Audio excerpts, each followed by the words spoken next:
এতিয়া পকী ঘৰ দিছে কেঁচা ঘৰ থকা লোকসকলক। এই কেঁচা ঘৰ থকা লোকসকলে পকী ঘৰৰ বাবে জিঅ' টেগিং কৰিব লাগিব আৰু জিঅ' টেগিং কৰি আছে জীৱিকা সখীসকলে। কেৱল জীৱিকা সখীসকলে জিঅ' টেগিং কৰা সমান্তৰালভাৱে সেলফ জিঅ' টেগিঙৰ ব্যৱস্থা গ্ৰহণ কৰা হৈছে এতিয়া চৰকাৰৰ তৰফৰ পৰা। কিন্তু জীৱিকা সখীয়ে জিঅ' টেগিং কৰাৰ ক্ষেত্ৰত আপোনাৰ পৰা ধন দাবী কৰিছে নেকি, বা জীৱিকা সখীক আপুনি খবৰ দিয়াৰ পিছতো আপোনাৰ ঘৰলৈ গৈ জিঅ' টেগিঙৰ কাম কৰা নাই নেকি? যদিহে কৰা নাই আপুনি লগে লগে খবৰ দিয়ক, অভিযোগ দিয়ক, ব্যৱস্থা গ্ৰহণ কৰিব জীৱিকা সখীৰ বিৰুদ্ধে।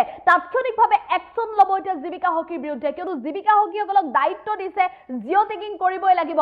আপোনাৰ কথা যদি মনা নাই বা আপোনাৰ চোতাললৈ যদি জীৱিকা সখীয়ে জিঅ' টেগিঙৰ বাবে যোৱা নাই, লগে লগে আপুনি অভিযোগ দিয়ক। ৰাজ্যৰ মুখ্যমন্ত্ৰী এতিয়া ডাঙৰ ঘোষণা কৰিছে এই সন্দৰ্ভত। লৈ আহিছো টাইম মিনিট দৰ্শকৰ বাবে এই গুৰুত্বপূৰ্ণ খবৰ। চলি আছে বৃহৎ সাৰ্ভে, সকলো কেঁচা ঘৰ পকী হবই। ৰাজ্য চৰকাৰ সাজু হৈছে সকলোকে পকী ঘৰ দিবৰ বাবে। বিনামূলীয়াকৈ জিঅ' টেগিং যদি কৰি নিদিয়ে আপুনি অভিযোগ দিয়ক। জীৱিকা সখীয়ে অনিয়ম কৰিছে নেকি আপোনাৰ সৈতে? জীৱিকা সখীয়ে যদি আপোনাৰ সৈতে অনিয়ম কৰিছে আপুনি ৰৈ নাথাকিব। ইচ্ছাকৃতভাৱে কোনো জীৱিকা সখীয়ে নাম এন্ট্ৰি যদি কৰা নাই তেনেহলে আপুনি জীৱিকা সখীৰ বিৰুদ্ধে অভিযোগ দিয়ক। ব্যৱস্থা লোৱা হব জীৱিকা সখীৰ বিৰুদ্ধে। কোনো জীৱিকা সখীকে এতিয়া টকা লবলৈ দিয়া নাই। জিঅ' টেগিং চৰকাৰে কৰিবলৈ দিছে, কৰিবই লাগিব তেওঁলোকে। কেঁচা ঘৰত থকা দুখীয়া লোকক দিয়া হব বিনামূলীয়া ঘৰ। কোনো লোক আৰু কেঁচা ঘৰত থাকিব নালাগে, এই প্ৰতিশ্ৰুতি চৰকাৰৰ। সদনত ডাঙৰ ঘোষণা কৰিছে ৰাজ্য চৰকাৰৰ তৰফৰ পৰা মন্ত্ৰী ৰঞ্জিত কুমাৰ দাসে। লৈ আহিছে এই মুহূৰ্তত এটা ভাল খবৰ আৰু ডাঙৰ খবৰ। অক্টোবৰৰ ভিতৰত ঘৰে ঘৰে পাব পকী ঘৰ। প্ৰতিটো পৰিয়ালে পকী ঘৰ লাভ কৰিব। এটাও কেঁচা ঘৰ নাথাকে ৰাজ্যত। আজি কিছু সময়ৰ পিছতে মুকলি হব এপ অন্বেষা পৰ্টেল মুকলি হৈছে আৰু এই পৰ্টেলতে সকলোৱে আবেদন কৰিব পাৰিব পকী ঘৰ লাভৰ বাবে। আপুনি নিজেই কৰি ল'ব পাৰিব জিঅ' টেগিং। জিঅ' টেগিং কৰিবলৈ এতিয়া সম্পূৰ্ণ সহজ কৰি দিয়া হৈছে। ঘৰে ঘৰে জীৱিকা সখীৰ দল ইতিমধ্যে গৈছে। জীৱিকা সখী ঘৰে ঘৰে গৈ জিঅ' টেগিং কৰিছে। অনলাইন কাম নজনা মানুহৰ জিঅ' টেগিং জীৱিকা সখীয়ে কৰি দিব।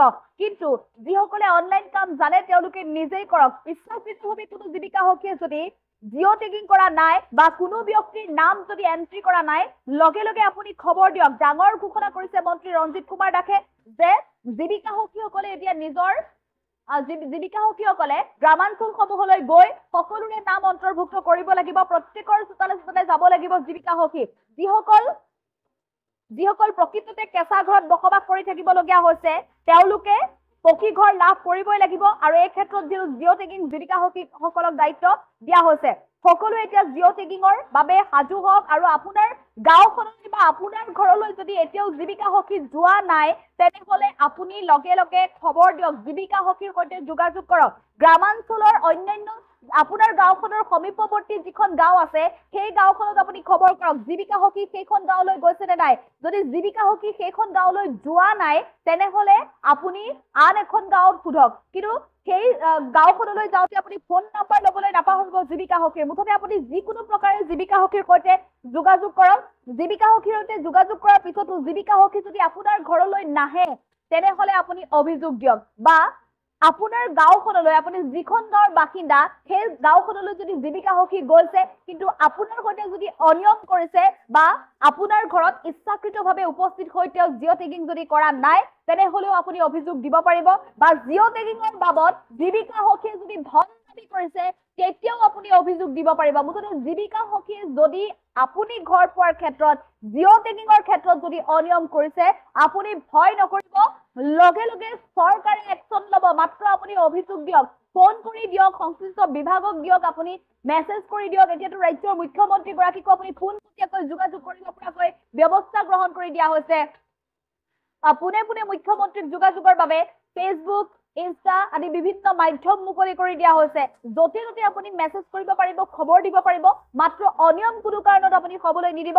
ৰাজ্য চৰকাৰৰ তৰফৰ পৰা পুনৰ বৃহৎ ঘোষণা কৰিছে ৰাজ্য চৰকাৰৰ তৰফৰ পৰা মন্ত্ৰী ৰঞ্জিত কুমাৰ দাসে এই কথা ঘোষণা কৰিছে যে জীৱিকা সখীয়ে কোনো কাৰণত অনিয়ম কৰিব নোৱাৰিব। দৰিদ্ৰ লোকসকলৰ সৈতে সকলোৱে পকী ঘৰ লাভ কৰিবই লাগিব। ৰাজ্য চৰকাৰে যিটো পকী ঘৰ দিব, গতিকে যিসকল প্ৰকৃততে হিতাধিকাৰী বা প্ৰকৃততে তেওঁলোক যোগ্য বিবেচিত হ'ব লাগে সেই সকল লোকে পকী ঘৰ লাভ কৰিবই। কোনো কাৰণত এই লোকসকলৰ সৈতে যাতে অনিয়ম নহয় তাৰ প্ৰতি প্ৰত্যেকগৰাকী ব্যক্তি এতিয়া সজাগ হ'ব লাগিব। আৰু এই সন্দৰ্ভত মন্ত্ৰী ৰঞ্জিত কুমাৰ দাসৰ মন্তব্য আছে, আমি মন্ত্ৰীক আগবঢ়াবলৈ চেষ্টা কৰিম। আমি জীৱিকা সখীসকলক দায়িত্ব প্ৰদান কৰিছো আৰু মই এই বিধানসভাৰ পৰা কৈছোঁ, যিহেতু আমি সময় বঢ়াই দিম আৰু যিহেতু নিৰ্বাচন আমি সকলোৱে বিচাৰিছোঁ, পঞ্চায়ত নিৰ্বাচন সকলোৱে বিচাৰিছোঁ, আমি আশা ৰাখিছোঁ যে 5 তাৰিখে আগতে যদি ঘোষণা কৰে নিৰ্বাচনী আয়োগে, তেতিয়াহ'লে হয়তো 4-5 মে'ৰ ভিতৰত নিৰ্বাচনটো শেষ হ'বগৈ। গতিকে আমি আশা ৰাখিছোঁ যে অন্ততঃ 2 তাৰিখলৈ যদি আমি বা 1 তাৰিখলৈ যদি টাইমটো বৃদ্ধি কৰিব পাৰোঁ, তেতিয়া আজি আমি নটিফিকেশ্যন ইছ্যু কৰিম। আৰু মই লগতে এইটোও কৈছোঁ যে কোনো জীৱিকাসখীয়ে যদি ইচ্ছাকৃতভাৱে যদি কোনো মানুহৰ ঘৰত নাযাই পেলাই তেওঁৰ নামটো যদি ৰেজিষ্টাৰ্ড নকৰে, তেতিয়া তেওঁক আগন্তুক দিনত আমি তেওঁৰ কাৰ্যৰ পৰা তেওঁক আমি সলনি কৰি দিম বা কাৰ্যৰ পৰা ড্ৰপ কৰি দিম, যি জীৱিকাসখীয়ে নহওক কিয়। আৰু এই ক্ষেত্ৰত মই আপোনালোকো আহ্বান জনাইছোঁ, আমি 27 তাৰিখে এইটো আমি মুকলি কৰি দিম অন্বেষা যিটো আমাৰ পৰ্টেল, আৰু সেই অন্বেষা পৰ্টেলৰ জৰিয়তে আপোনালোকেও যাতে বিধানসভা যিহেতু শেষ হ'ব, আপোনালোকেও আগন্তুক 2 তাৰিখ বা 1 তাৰিখলৈ যাতে দুখীয়াসকলক যাতে সেৱা কাৰ্যত নিয়োজিত হয়, তাৰ কাৰণে আমি জীৱিকা সখীসকলক দায়িত্ব প্ৰদান কৰিছোঁ। আৰু মই এই বিধানসভাৰ পৰা কৈছোঁ, যিহেতু আমি সময় বঢ়াই দিম আৰু যিহেতু নিৰ্বাচন আমি সকলোৱে বিচাৰিছোঁ, পঞ্চায়ত নিৰ্বাচন সকলোৱে বিচাৰিছোঁ, আমি আশা ৰাখিছোঁ যে 5 তাৰিখে আগতে যদি ঘোষণা কৰে নিৰ্বাচনী আয়োগে, তেতিয়াহ'লে হয়তো 4-5 মে'ৰ ভিতৰত নিৰ্বাচনটো শেষ হ'বগৈ। গতিকে আমি আশা ৰাখিছোঁ যে অন্ততঃ 2 তাৰিখলৈ যদি আমি বা 1 তাৰিখলৈ যদি টাইমটো বৃদ্ধি কৰিব পাৰোঁ, তেতিয়া আজি আমি নটিফিকেশ্যন ইছ্যু কৰিম। আৰু মই লগতে এইটোও কৈছোঁ যে কোনো জীৱিকাসখীয়ে যদি ইচ্ছাকৃতভাৱে যদি কোনো মানুহৰ ঘৰত নাযাই পেলাই তেওঁৰ নামটো যদি ৰেজিষ্টাৰ্ড নকৰে, তেতিয়া তেওঁক আগন্তুক দিনত আমি তেওঁৰ কাৰ্যৰ পৰা তেওঁক আমি সলনি কৰি দিম বা কাৰ্যৰ পৰা ড্ৰপ কৰি দিম, যি জীৱিকাসখীয়ে নহওক কিয়। আৰু এই ক্ষেত্ৰত মই আপোনালোকো আহ্বান জনাইছোঁ, আমি 27 তাৰিখে এইটো আমি মুকলি কৰি দিম অন্বেষা যিটো আমাৰ পৰ্টেল, আৰু সেই অন্বেষা পৰ্টেলৰ জৰিয়তে আপোনালোকেও যাতে বিধানসভা যিহেতু শেষ হ'ব, আপোনালোকেও আগন্তুক 2 তাৰিখ বা 1 তাৰিখলৈ যাতে দুখীয়াসকলক যাতে সেৱা কাৰ্যত নিয়োজিত হয়, তাৰ কাৰণে আমি জীৱিকা সখীসকলক দায়িত্ব প্ৰদান কৰিছোঁ।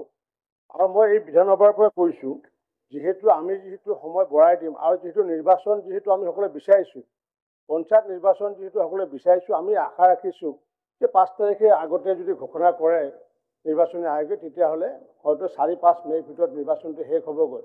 গতিকে আমি আশা ৰাখিছোঁ যে অন্ততঃ 2 তাৰিখলৈ যদি আমি বা 1 তাৰিখলৈ যদি টাইমটো বৃদ্ধি কৰিব পাৰোঁ, তেতিয়া আজি আমি নটিফিকেশ্যন ইছ্যু কৰিম।